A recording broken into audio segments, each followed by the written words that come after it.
चलिए, आज हम लोग ऑर्गेनिक केमिस्ट्री का दूसरा क्लास कर रहे हैं और an introduction to organic chemistry. Organic chemistry से हमारा परिचय हो रहा है और ये परिचय ऐसा नहीं है कि कोई सामने में बैठा हुआ है और पूछ ले कि भाई जी आपका नाम क्या है, नाम बता दिया, आपका गांव कहाँ है। ये दो चार बात से ऑर्गेनिक केमिस्ट्री का परिचय नहीं होता है।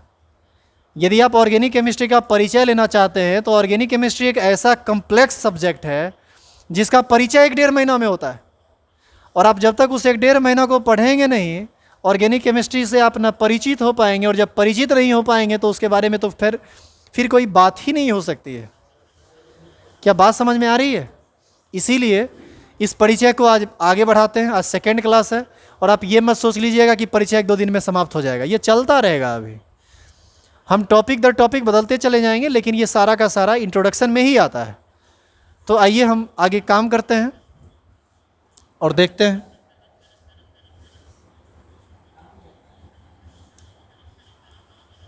पिछले क्लास में हम 2 एलिमेंट पर काम किए थे। कौन कौन एलिमेंट हो गया था, जरा बताओ तो, जल्दी बताइए। कौन कौन? हाइड्रोजन और नाइट्रोजन हुआ था। आज हम लोग काम करेंगे दूसरे एलिमेंट पर। देखिए अब उस एलिमेंट को, ये क्या क्या है, बात बिल्कुल नहीं करेंगे, देखेंगे इधर। नाइट्रोजन के बाद स्थान आता है ऑक्सीजन का, जिसका एटॉमिक नंबर होता है 8। लेकिन इस बात को जानने से पहले आप कुछ और बात सीखिए। टोटल 9 एलिमेंट्स हैं जो ऑर्गेनिक केमिस्ट्री में मेनली इन्वॉल्व होते हैं। घूम फिर के यही सब आएगा। और हमने कहा कि उस 9 एलिमेंट के बारे में कम से कम इतना जान लीजिए कि वो कैसे कैसे बॉन्ड का निर्माण करता है, कैसे कैसे वो बॉन्ड फॉर्मेशन करता है, कितना लोन पेयर रहता है। तो आगे ऑर्गेनिक केमिस्ट्री में इसका यूज आएगा, इसका एप्लीकेशन जब होगा तो ये काम करना आसान हो जाएगा, आपके गलती करने की संभावना कम होगी। ठीक है, तो ये 9 एलिमेंट था। कार्बन, हाइड्रोजन, बोलिए, और nitrogen, oxygen, fluorine, sulphur, chlorine, bromine और आयोडीन। तो ये टोटल 9 एलिमेंट्स हैं। इसी 9 एलिमेंट से घूम फिर के पूरा ऑर्गेनिक केमिस्ट्री पर काम होगा। इसको हम 3 पार्ट में बांटते हैं। जो टॉपिक अभी हम लोग पढ़ रहे हैं ना कि कैसे कैसे बॉन्ड बनाएगा, इस आधार पर हम इसको 3 पार्ट में बांट रहे हैं। लिखना नहीं है, समझना है। देखो ये सब जो पार्ट है ना इसका, हाइड्रोजन, नाइट्रोजन, ऑक्सीजन, फ्लोरीन, ये एक टाइप का बात आएगा इसमें। कार्बन, इसका बात एक अलग टाइप का होगा। और ये सल्फर, क्लोरीन, ब्रोमीन, आयोडीन, ये सब जो है इसका बात अलग टाइप से होता है। अब कैसे ये कैटेगराइज्ड हो गया 3 पार्ट में, ये जब आप सब पढ़ लीजिएगा तो समझ में आ जाएगा, या फिर कुछ तो आपको पढ़ना पड़ेगा। जैसे आप अभी तक पढ़े कौन कौन है? हाइड्रोजन, और कौन पढ़े? नाइट्रोजन। अभी हम ऑक्सीजन और फ्लोरीन को ख़त्म कर लेंगे, तब हम कार्बन पर आ जाएंगे। ठीक है, तो आप देखिएगा कि ऑक्सीजन और फ्लोरीन भी बिल्कुल उसी तरह से चला, लेकिन आप कार्बन में देखोगे बात बदल जाएगी। और कार्बन को छोड़ के जब सल्फर, क्लोरीन, ब्रोमीन और आयोडीन में देखेंगे तो यहाँ पर और भी आपको बातें बदली हुई नजर आएंगी। तो देखिए कैसे ये सब होता है। कोई बताएगा ऑक्सीजन का एटॉमिक नंबर? ऑक्सीजन का एटॉमिक नंबर होता है 8। कन्फिग्रेशन लिखेंगे 1s2 2s2 2p4, 6 करेंगे तो 10 हो जाएगा। या इसी का कन्फिग्रेशन और करके हम लोग लिखना चाहें यदि, तो इसी का कन्फिग्रेशन केस क्या होगा बताइए? यही होगा हीलियम 2s2 2s2 2p4। अब बताइए s में कितना डब्बा? केवल एक, चूंकि s में केवल एक ऑर्बिटल होता है। p में कितना डब्बा? 3। इसमें 2 इलेक्ट्रॉन है तो 2 भर दिए। इसमें 4 इलेक्ट्रॉन है, पहले एक एक करके भरेंगे और फिर बाद में पेयर्ड करेंगे। ये सब बात आपको बताया गया है। तो बताइए यहाँ पर अनपेयर्ड इलेक्ट्रॉन कितना, 2। तो इसकी कोवैलेंसी भी कितनी होगी, यानी यह हमेशा कितना बॉन्ड बनाएगा, 2। क्लियर है।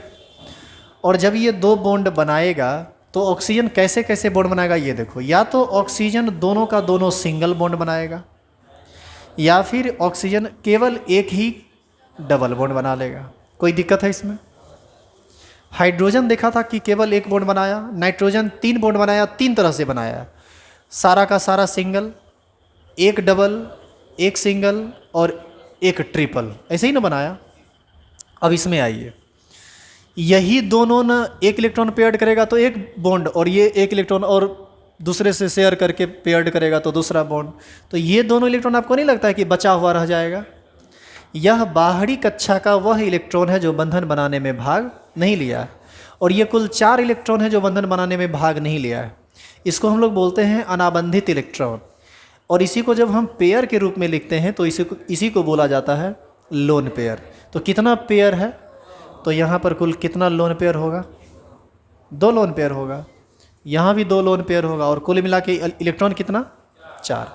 हो सकता है जो बात अभी हम बोले हैं वो बात आपको पूर्ण रूप से समझ में नहीं आया। अब आप इसको दूसरे तरीके से समझिए। ऑक्सीजन का एटॉमिक नंबर कितना होता है, 8। ऑर्बिट वाइज यदि कन्फिग्रेशन हम लिखें इसका तो 2 और 6। आप बताइए कि इसके आउटर मोस्ट सेल में ऑक्टेट पूरा होने के लिए कितने इलेक्ट्रॉन की ज़रूरत है। तो इस 6 का 2 ही इलेक्ट्रॉन ना उस 2 इलेक्ट्रॉन के साथ जुड़ेगा, बच कितना जाएगा, 4। और ये वह 4 इलेक्ट्रॉन है बाहरी कक्षा को जो बंधन बनाने में भाग नहीं लेगा, और इसका पेयर बनाएंगे तो कितना पेयर बनेगा, 2। तो बताइए 2 लोन पेयर बचा कि नहीं बचा। और उसको यदि तुम क्लियर वे में देखना चाहते हो तो वो बचा हुआ इलेक्ट्रॉन यही, एक पेयर यह है और एक पेयर यह है। आई बात समझ में। यानी ऑक्सीजन जब भी बॉन्ड बनाएगा तो 2 बॉन्ड बनाएगा, और दोनों स्थिति में उस पर 2-2 लोन पेयर रहेगा, चाहे वह लोन पेयर दिखाया गया हो या लोन पेयर दिखाया गया नहीं हो। क्लियर है ये चीज़, उतारिए। और ध्यान रहे हम जितना भी बॉन्ड का फॉर्मेशन कर रहे हैं यह न्यूट्रल एटम के लिए बात कर रहे हैं। जैसे हाइड्रोजन न्यूट्रल एटम रहेगा तब 1 बॉन्ड, नाइट्रोजन न्यूट्रल रहेगा तब 3 बॉन्ड, ऑक्सीजन न्यूट्रल रहेगा तो 2 बॉन्ड। चार्ज आ जाएगा तो फिर उसकी वैलेंसी बदल जाती है। तो पहले आप न्यूट्रल में सीख लीजिए, चार्ज आने के बाद क्या होगा वो बाद में देख लेंगे।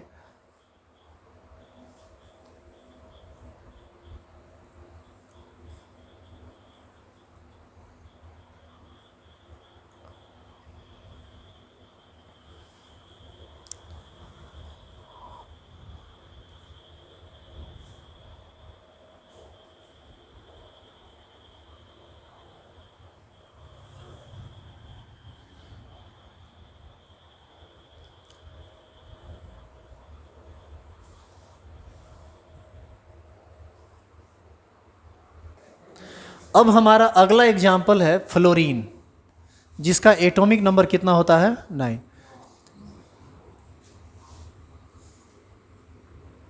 ये सुनो एक बात और, F9 यहाँ पर मत लिखना, ऐसा लगता है कि 9 गो फ्लोरीन आपस में जुड़ गया, ये गलत तरीका है। फ्लोरीन का एटॉमिक नंबर 9 होता है। देखते होंगे आप लोग एटॉमिक नंबर हमेशा सिंबल के बाईं तरफ लिखा जाता है, इसीलिए। अब H1 यदि लिखे इसका मतलब हुआ कि हाइड्रोजन का एटॉमिक नंबर 1 है, और H2 ऐसे लिख दिया तब ये मॉलिक्यूल को इंडिकेट कर देता है, तो वो तरीका गलत था, इसीलिए उसको ऐसा नहीं लिखेगा। बताइए यदि ये 9 है तो ये P5 हो जाएगा, बोलो हाँ या ना। सबको ये बात समझ में आ रहा है। तो यहाँ भी कितना हो जाएगा, P5। एकमात्र परिवर्तन होगा, बताओ क्या, इसमें एक और पेयर्ड हो जाएगा, और अब अनपेयर्ड इलेक्ट्रॉन केवल 1 है। तो अनपेयर्ड इलेक्ट्रॉन 1 तो कोवैलेंसी भी 1, यानी फ्लोरीन हमेशा कितना बॉन्ड बनाएगा, हाइड्रोजन की तरह 1। तो हमेशा जब 1 बॉन्ड बनाएगा तो केवल 1 बनाएगा। लेकिन हाइड्रोजन से कुछ बात अलग है, हाइड्रोजन पर कोई भी लोन पेयर नहीं रहता था, लेकिन यहाँ पर लोन पेयर रहेगा। कितना, एक लोन पेयर रहेगा। देख के बताओ क्या गो पेयर बचा हुआ है, 1 2 3। तो इस पर आपको कुल कितना पेयर रहेगा, 3, यानी टोटल लोन पेयर 3 और कुल अनाबंधित इलेक्ट्रॉन या नॉन बॉन्डिंग इलेक्ट्रॉन हो गया 6। तो ये दिखाया जाए या ना दिखाया जाए, आप समझ जाइए वहाँ पर लोन पेयर है ही है, समझे। और अभी तक भी आप नहीं समझे तो फिर से समझिए। फ्लोरीन का एटॉमिक नंबर 9 होता है, 2 7। आउटर मोस्ट सेल में कितना इलेक्ट्रॉन चाहिए ऑक्टेट पूरा करने के लिए? 1। तो 7 में से 1 इलेक्ट्रॉन दूसरे के साथ इन्वॉल्व हो जाएगा बॉन्ड फॉर्मेशन में, बाकी का तो 6 बचा रह जाएगा। तो 6 अनाबंधित इलेक्ट्रॉन हुआ, 6 का पेयर बनाएंगे तो कितना बनेगा? 3। तो कितना लोन पेयर हुआ? 3। तो फ्लोरीन पर हमेशा कितना लोन पेयर रहता है? 3, जब वो सिंगल कोवैलेंट बॉन्ड का फॉर्मेशन करता है। हाँ ध्यान रहे, कोवैलेंट बॉन्ड के केस में फिर आयनिक बॉन्ड बनेगा तो वहाँ पर लोन पेयर की बात नहीं होती है। उतारिए। तो अभी तक तुम किसको किसको पढ़ लिया बताओ? हाइड्रोजन, नाइट्रोजन, ऑक्सीजन और फ्लोरीन, ये 4 समाप्त। अब हमारा दूसरा टाइप स्टार्ट होगा, कौन? कार्बन। तो पहले यहाँ तक उतारो, तो फिर हम स्टार्ट करेंगे कार्बन।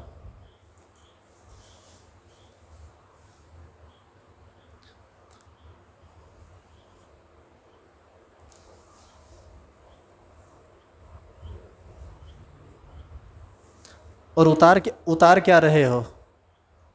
लिखो अपने से, बनाओ अपने से, हम मिटा देते हैं।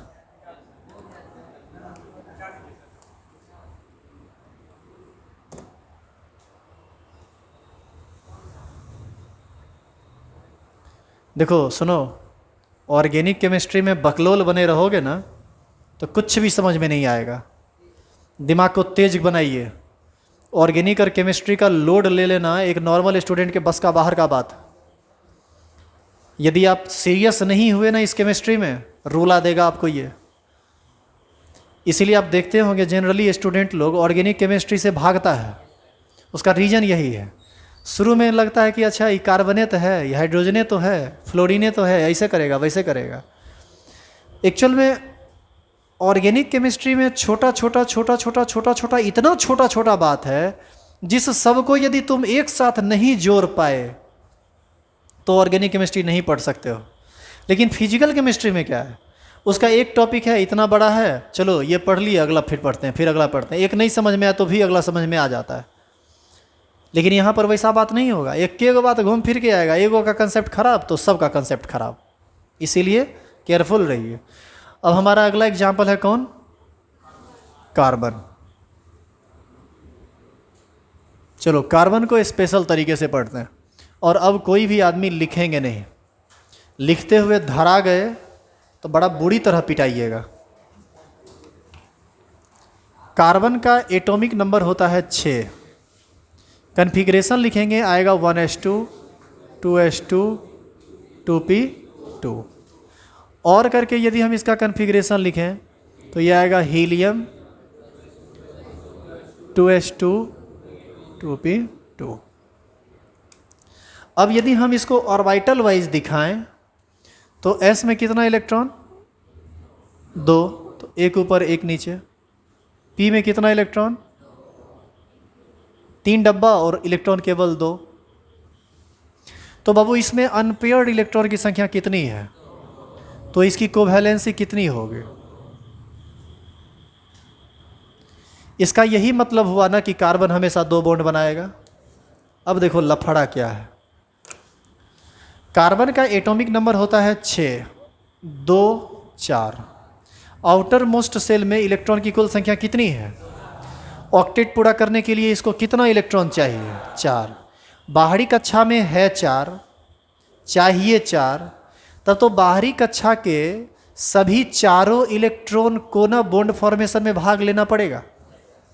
तो इसके पास ऐसा करने पर ही इसका ऑक्टेट पूरा होगा। लेकिन यहाँ पर केवल 2 ही इलेक्ट्रॉन ने बॉन्ड फॉर्मेशन में भाग लिया है, क्योंकि अनपेयर्ड इलेक्ट्रॉन ही बॉन्ड का फॉर्मेशन करता है। पेयर्ड इलेक्ट्रॉन कभी भी बॉन्ड का फॉर्मेशन नहीं करता है। एक्चुअल में बॉन्ड का फॉर्मेशन होता ही है अनपेयर्ड इलेक्ट्रॉन को पेयर्ड करने के लिए। बात समझ में आ रही है? तो यहाँ पर 2 इलेक्ट्रॉन अनपेयर्ड था, इस दोनों को पेयर्ड करने के बावजूद भी इसका ऑक्टेट पूरा नहीं हुआ।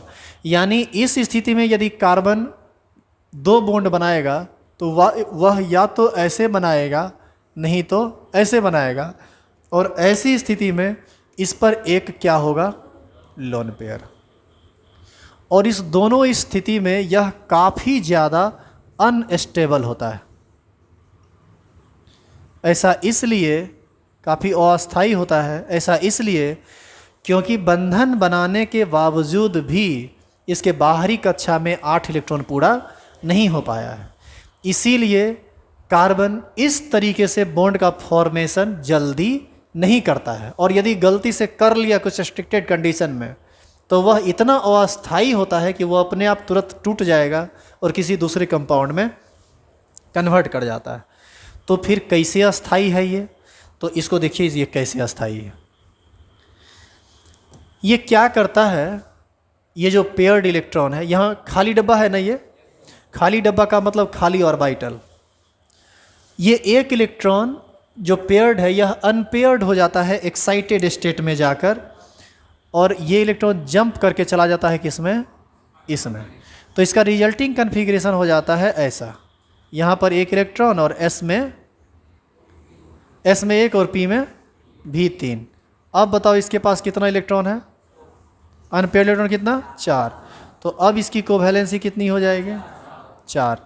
और अब ये 4 बॉन्ड बना सकता है, और अब ऐसा करने पर इसका ऑक्टेट भी पूरा हो जाएगा। दूसरी बात, पी की कुल क्षमता 6 इलेक्ट्रॉन की होती है।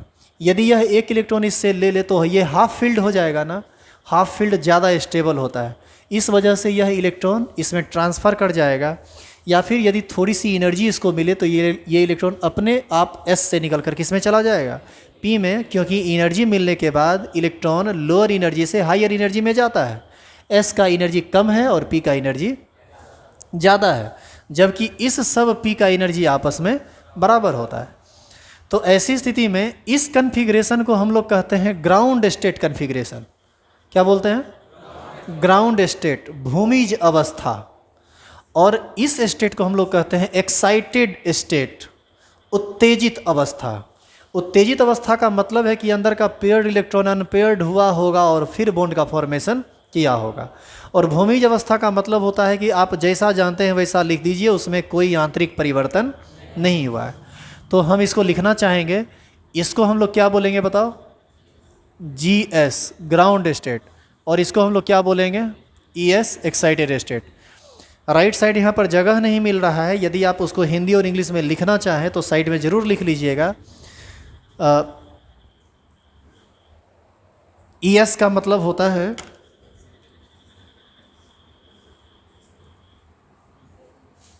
एक्साइटेड स्टेट, हिंदी में इसको हम लोग बोलते हैं उत्तेजित अवस्था। आप उत्तेजित को सही कर लीजिएगा, पता नहीं ये सही लिखा हुआ है या गलत, हमको लगता है ये नहीं होगा। और ये ग्राउंड स्टेट, GS को हम लोग बोलते हैं ग्राउंड स्टेट, और इसको हिंदी में कहा जाता है भूमिज अवस्था। भूमिज अवस्था का मतलब होता है कि धरती पर है, अभी धरती छोड़ा नहीं है, और धरती पर है का मतलब अपने औकाद में है, औकाद को भूला नहीं है। औकाद को भूलने का मतलब है ज़्यादा एनर्जी आएगा और एक्साइटेड स्टेट में चला जाएगा, इसको जैसा रहना चाहिए उससे ये परिवर्तित हो जाएगा। बात समझ में आ रही है? तो ये ग्राउंड स्टेट में कोवैलेंस इतना आया और इसमें इतना आया, तो अब ये कितना बॉन्ड बना सकता है, 4। और जब ये 4 बॉन्ड बनाएगा तो ये स्टेबल होगा, काफ़ी ज़्यादा स्टेबल होगा, और इस स्थिति में कोई भी लोन पेयर यहाँ पर नहीं है। तो ऐसी अवस्था में कार्बन 4 तरीके से बॉन्ड का फॉर्मेशन करता है। देखो कैसे कैसे। पहला, सारा का सारा बॉन्ड बना ले कैसा, सिंगल। दूसरा, एक बना ले डबल और 2 बना ले सिंगल। तीसरा, दोनों का दोनों बना ले डबल। और चौथा, एक ट्रिपल और एक सिंगल। आई बात समझ में? तो ये 4 तरह से फिर बॉन्ड का फॉर्मेशन करने लगता है, और इस सब का आपको काफ़ी ज़्यादा काम पड़ने वाला है आगे ऑर्गेनिक केमिस्ट्री में। लेकिन इस सब का काम नहीं पड़ेगा, एक आध जगह काम पड़ता है। जब आप आगे 12th पढ़ोगे केमिस्ट्री, ऑर्गेनिक केमिस्ट्री, तो एक आध जगह काम पड़ेगा इसका, ठीक है?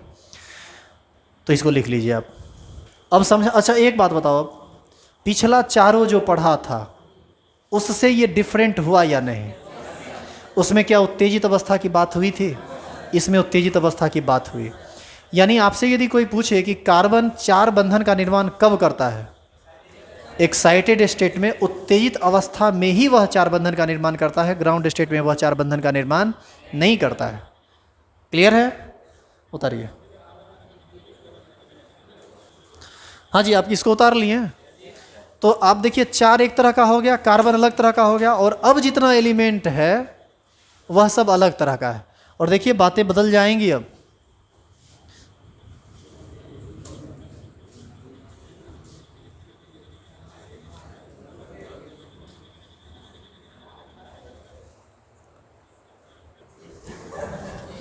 चलो अब लिखना बिल्कुल बंद कर दीजिए, क्योंकि अब जो बातें बताई जा रही है वो थोड़ा भारी है। हमारा अगला टाइप है सल्फर, जिसका एटॉमिक नंबर होता है 16।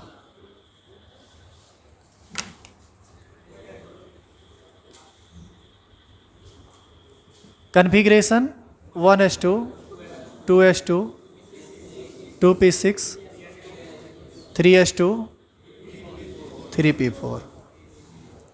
अब कुछ कुछ बात तुम सुनो और समझो। तुम देखा होगा कि कार्बन ट्रिपल बॉन्ड बनाता है, नाइट्रोजन ट्रिपल बॉन्ड बनाता है, लेकिन आज तक कभी भी सल्फर को ट्रिपल बॉन्ड बनाते देखें? नहीं। तो तुम पहले एक बात दिमाग में सेट करो जो बाय कंसेप्ट 11th में केमिकल बॉन्डिंग में बताया गया था। सेकेंड पीरियड का एलिमेंट जैसे कार्बन, नाइट्रोजन, ऑक्सीजन, ये सब मल्टीपल बॉन्ड बना सकता है, यानी डबल भी बना सकता है और ट्रिपल भी बना सकता है। लेकिन हाइयर पीरियड का एलिमेंट, थर्ड या उससे हाइयर पीरियड का एलिमेंट ट्रिपल बॉन्ड का फॉर्मेशन नहीं करता है। डबल बना लेता है दूसरे के साथ, लेकिन ट्रिपल का निर्माण नहीं करता है। और आपस में तो डबल भी नहीं बनाता है। सल्फर सल्फर के साथ आपस में डबल बॉन्ड भी नहीं बनाता है। ऑक्सीजन के साथ मिलके ये डबल बॉन्ड का निर्माण कर लेता है। और यदि सल्फर सल्फर के साथ डबल बॉन्ड बनाता भी है ना, तो वो काफ़ी अनस्टेबल होता है। उसका रीजन क्या है? कार्बन का साइज छोटा होता है, नाइट्रोजन का साइज छोटा होता है, तो ये आसानी से आपस में पाई बॉन्ड का निर्माण कर लेता है और ट्रिपल बॉन्ड का फॉर्मेशन कर लेता है। याद कीजिए ये सब ऑर्गेनिक वहाँ केमिकल बॉन्डिंग में बताए थे। लेकिन सल्फर का साइज बड़ा होता है, और इस साइज के बड़े होने के कारण एक्सिस वाइज जो एक ओवरलैपिंग होता है जिससे सिग्मा बॉन्ड का फॉर्मेशन होता था वो तो बन जाता है, लेकिन पाई बॉन्ड जो बगल से जो ओवरलैप करता था उसका निर्माण संभव नहीं हो पाता है। तो यहाँ पर हम उतना कंसेप्ट देंगे नहीं, चूँकि हम केमिकल बॉन्डिंग नहीं पढ़ा रहे हैं, ऑर्गेनिक केमिस्ट्री का कुछ बेसिक बात समझा रहे हैं। तो आप ये चीज़ ध्यान रखिएगा कि सल्फर सल्फर के साथ डबल ट्रिपल बॉन्ड का निर्माण नहीं करता है, जैसे कार्बन कार्बन के साथ डबल और कार्बन कार्बन के साथ ट्रिपल बॉन्ड का भी निर्माण करता है। इसका यदि कारण कोई आपसे पूछे तो सिर्फ एक कारण है इसका, कार्बन का साइज छोटा होता है और सल्फर या उससे ज़्यादा पीरियड का जो एलिमेंट है उसका साइज बड़ा होता है, जिसके कारण कार्बन पाई बॉन्ड का निर्माण आसानी से कर लेता है छोटा साइज होने के कारण, जबकि हाइयर पीरियड का एलिमेंट या थर्ड पीरियड का एलिमेंट आराम से पाई बॉन्ड का निर्माण नहीं कर पाता है। इसीलिए ये सिंगल बॉन्ड से तो जुड़ेगा लेकिन डबल या ट्रिपल बॉन्ड का निर्माण जनरली नहीं करता है। सल्फर सल्फर के साथ, हाँ सल्फर ऑक्सीजन के साथ डबल बॉन्ड बनाता है। अब देखिए आगे, अब इसको समझो आप। पहला ऑर्बिट में केवल s सबसेल होता है, दूसरा ऑर्बिट में s और p होता है, तीसरा ऑर्बिट में s, p और d होता है। पहले ऑर्बिट के s को हम लोग 1s कहते हैं, इसको 2s कहते हैं, इसको 3s कहते हैं, इसको 2p कहते हैं, इसको 3p, इसको 3d। d कहाँ से स्टार्ट होता है? तीसरा कक्षा से। बात समझ में आ रही है? इलेक्ट्रॉन देखो सल्फर का 1s2, 2s2, 2p6, 3s2, 3p4, 3d में नहीं न गया इलेक्ट्रॉन, लेकिन तीसरा कक्षा है तो उसमें d उपकक्षा होगा, तो हम इसमें 3d0 लिख सकते हैं। इसीलिए इस कन्फिग्रेशन में यदि हम लास्ट में अपने मन से 3d0 लिख दें तो आपको समस्या नहीं होनी चाहिए। बात समझे? लेकिन जब यही काम हम कार्बन के लिए करते हैं या फिर ऑक्सीजन के लिए करते हैं तो 1s2, 2s2, और 2p4। देखो 3s2 3p4, 2s2 2p4, क्या अंतर है? s2p4 s2p4, वो तीसरा का s और तीसरा का p है, ये दूसरा का s दूसरा का p है। तो हमको ये मिटाना पड़ेगा। अब क्या हम इसमें d का चर्चा कर सकते हैं? तो यहाँ क्या हम 2d0 लिख सकते हैं? इसीलिए यहाँ पर हम 2d0 नहीं लिख सकते, इसको काटना पड़ेगा, लेकिन यहाँ पर हम लिख सकते हैं। ये बहुत मैटर करता है आगे कंसेप्ट पर। अब इसको सीखिए आप।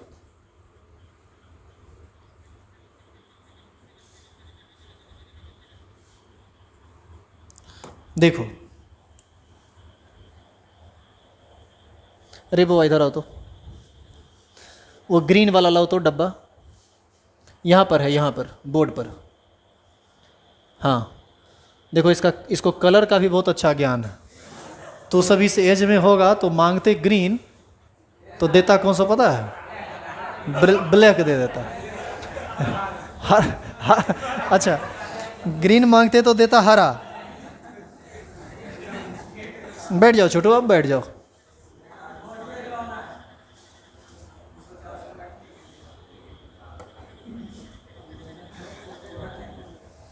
चलो इधर देखो। अच्छा, इसको हम और करके लिखें तो इसी कन्फिग्रेशन को हम लोग लिख सकते हैं। देखो 2 2 4 6 10, 10 तक नियन का, तो नियन, और यहाँ से 3s2 3d4 3d4, sorry 3p4 और 3d0। बोलिए, लिख सकते हैं या नहीं? अब देखो, यहाँ से यहाँ तक तो फिक्स हो गया कन्फिग्रेशन, इसमें तो कोई छेड़छाड़ होगा नहीं। बॉन्ड का फॉर्मेशन कभी भी नोबेल गैस के अंदर जाके नहीं होता है, बाहर से होता है। यहाँ पर S है, S में एक डब्बा, P में बोलो कितना डब्बा? 3 डब्बा, और D में कितना डब्बा? 5 डब्बा, क्योंकि S में ऑर्बिटल 1 होता है, P में ऑर्बिटल 3 होता है और D में ऑर्बिटल 5 होता है। S में कितना इलेक्ट्रॉन है? देखो, हम इसको पैक कर दिए, इससे हमको कोई ज़्यादा लेना देना नहीं है। यहाँ पर कितना इलेक्ट्रॉन? 2, तो 2 भर दिए, 1 2 3 4, इसमें दे दें क्या? इसको पेयर्ड करना पड़ेगा। तो बताइए यहाँ पर अनपेयर्ड इलेक्ट्रॉन कितना है? तो इसकी कोवैलेंसी कितनी होगी?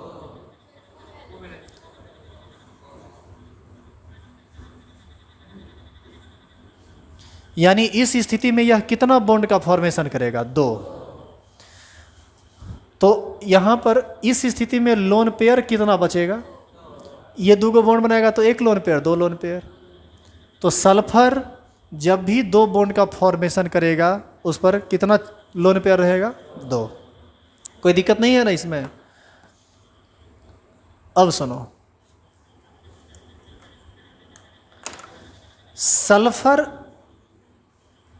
16 होता है एटॉमिक नंबर, 2 8 और 6 होता है इसका orbit wise configuration. Outermost shell में 6 इलेक्ट्रॉन है। यदि इसको 2 इलेक्ट्रॉन और मिल जाए या शेयरिंग कर ले तो क्या होगा? ऑक्टेट इसका पूरा हो जाएगा। तो केवल 2 ही बॉन्ड बना पाएगा सल्फर इस स्थिति में। इसको हम लोग बोलते हैं ग्राउंड स्टेट कन्फिग्रेशन। जीएस बोल देंगे, समझ जाओगे, ग्राउंड स्टेट। लेकिन सल्फर ऑक्टेट रूल तोड़ सकता है। सेकेंड पीरियड का एलिमेंट ऑक्टेट रूल नहीं तोड़ेगा, लेकिन सल्फर ऑक्टेट रूल तोड़ेगा, क्योंकि इसके पास वैकेंट डी ऑर्बिटल है, खाली डी कक्षक है। ऑक्सीजन के केस में हम डी नहीं डाल सकते थे, इसीलिए वहाँ कुछ नहीं कर सकते थे। लेकिन यहाँ पर हम एक काम कर सकते हैं, इस पेयर्ड इलेक्ट्रॉन को अनपेयर्ड करके किस में डाल दीजिए आप? डी में। तो बताइए इसका रिजल्टिंग कन्फिग्रेशन क्या हो जाएगा? S P D।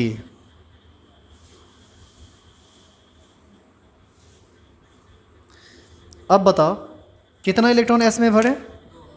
2, P में 1 1 1 और 1 यहाँ। अब बताओ अनपेयर्ड इलेक्ट्रॉन कितना हो गया? अब इसकी कोवैलेंसी हो जाएगी 4, और इस स्थिति में लोन पेयर कितना? 1। तो सल्फर 4 बॉन्ड का भी निर्माण कर सकता है, लेकिन ग्राउंड स्टेट में नहीं। एक्साइटेड स्टेट में। और एक और पेयर न दिख रहा है, यदि हम इसको भी थोड़ा एनर्जी देके एक्साइटेड कर दें, एक्साइटेड जब भी होगा तो एनर्जी देके एक्साइटेड होगा, या ये एनर्जी लेके एक्साइटेड होगा, चाहे वो सोर्स जो भी हो। तो अब इसका कन्फिग्रेशन क्या होगा सो बताइए। यहाँ पर एक, पी में कितना 3, डी में कितना,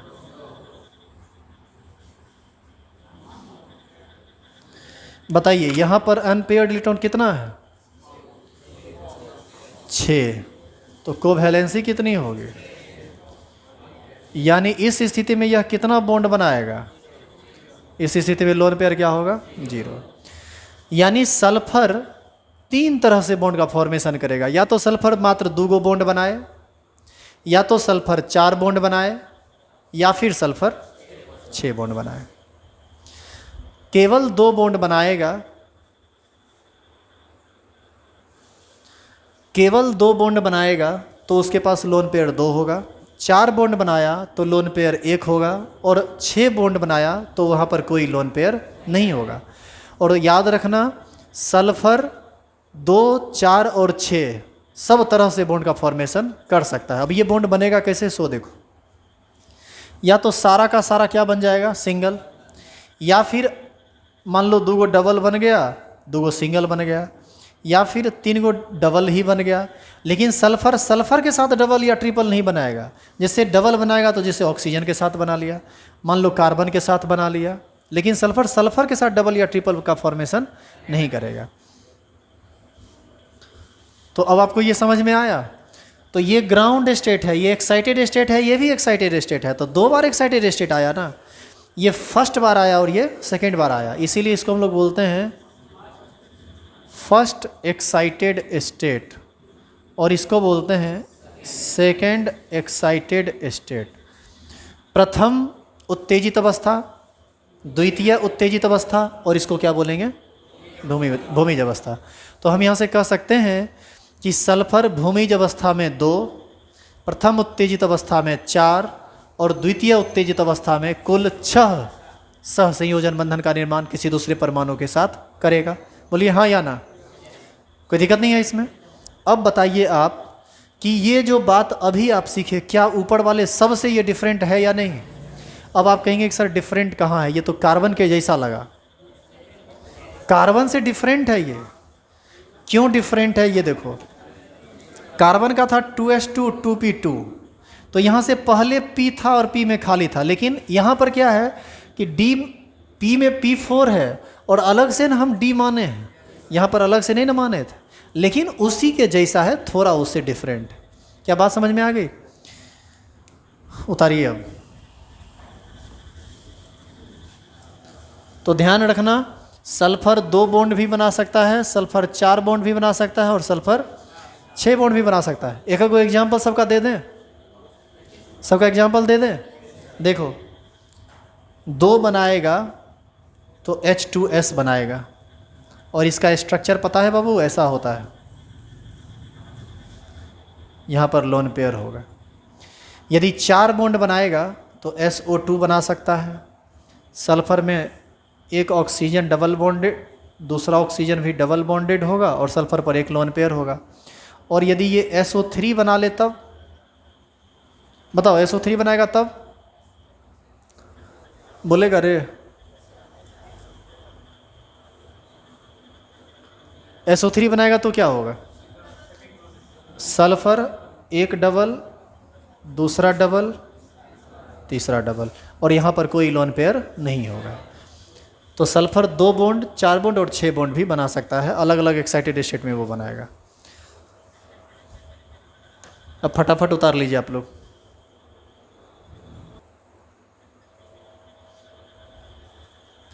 जो लोग ऑनलाइन पढ़ रहे हैं, यहाँ पर वीडियो को पॉज करके ऊपर उतार लीजिए, हम इसको नीचे कर दे रहे हैं। अब आप यहाँ से उतार के नीचे भी उतार लीजिए।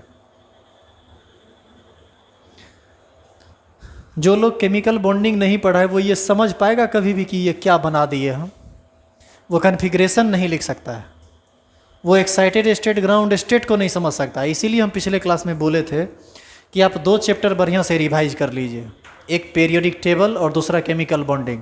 ये 2 चैप्टर आपका बढ़िया हो जाएगा और आप रेगुलर वे में ऑर्गेनिक केमिस्ट्री पढ़िएगा। एक वर्ड ऐसा नहीं होगा जिसका मतलब आप नहीं समझेंगे ऑर्गेनिक केमिस्ट्री में। और किसी रिएक्शन को रटने की ज़रूरत नहीं है। लोगों को देखते हैं रिएक्शन को रटाते रहते हैं।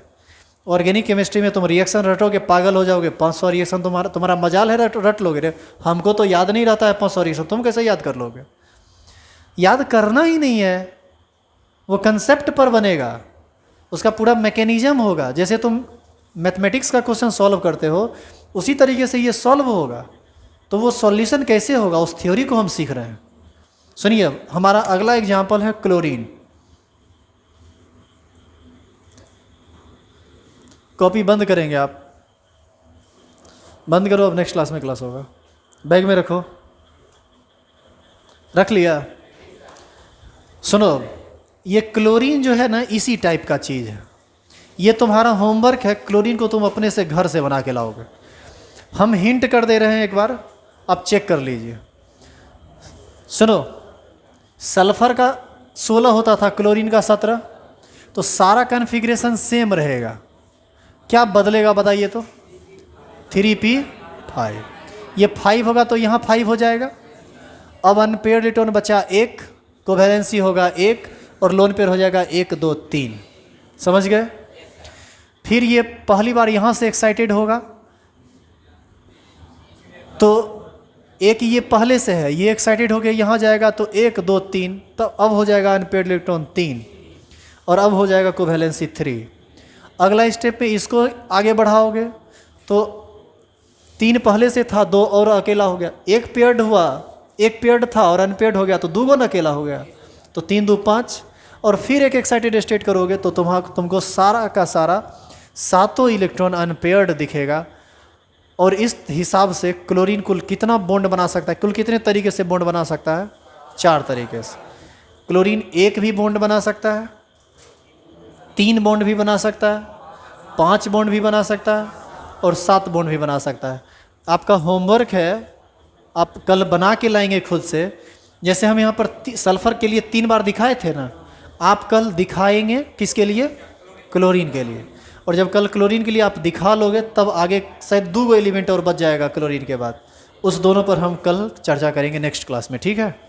आज के लिए बस इतना ही, धन्यवाद।